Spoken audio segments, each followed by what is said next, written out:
Здраво, јас сум Софија Веновска, ученичка во УСТУ Гостивар, клас 4 електро 1. Ова е мојата проектна задача, веб страна за приказна временска прогноза по предметот програмирање.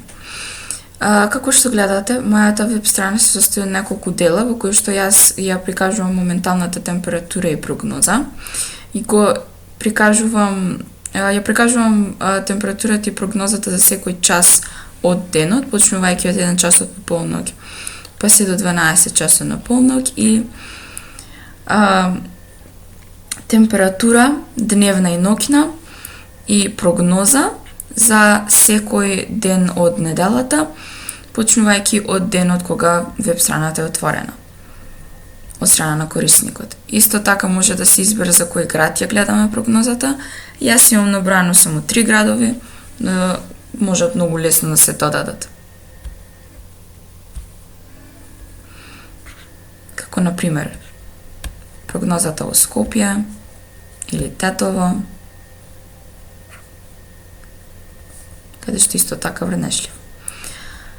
Оваа веб страна функционира така што податоците константно се обновуваат.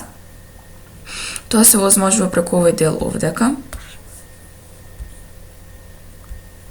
кој што кога кликаме на линкот не носи на оваа страна, каде што треба да внесеме пасворд и юзернейм. Откако тоа го внесуваме, носи на оваа страна. Оваа страна е заслужна за внесувањето на податоците во датабазата, кои што понатака се црпат од датабазата и се покажуваат на главната страна.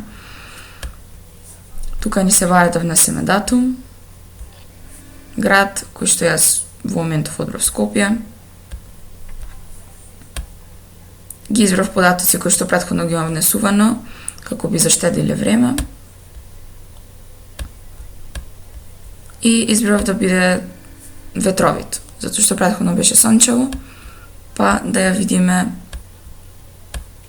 промената на прогнозата и позадината.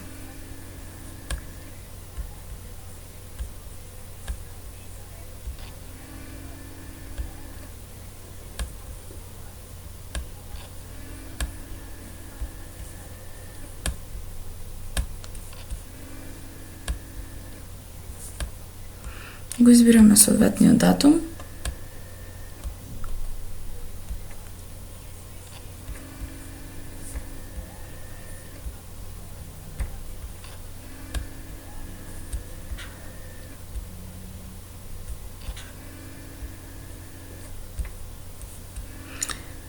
И одека може да се избере прогноза.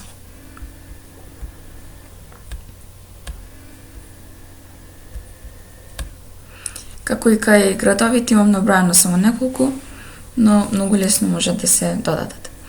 Откако завршуваме со внесувањето, кликаме на копчето внеси и како што ќе покажам сега, тие податоци се носат во датабазата. Еве го податокот што само што го внесовме, Скопје.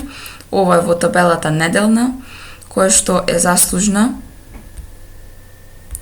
за приказот на овие податоци. Моментална, која што го чува овој податок, и дневна, која што ги чува овие податоци.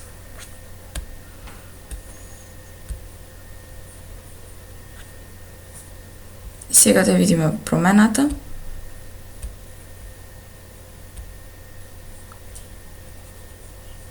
Ветровито.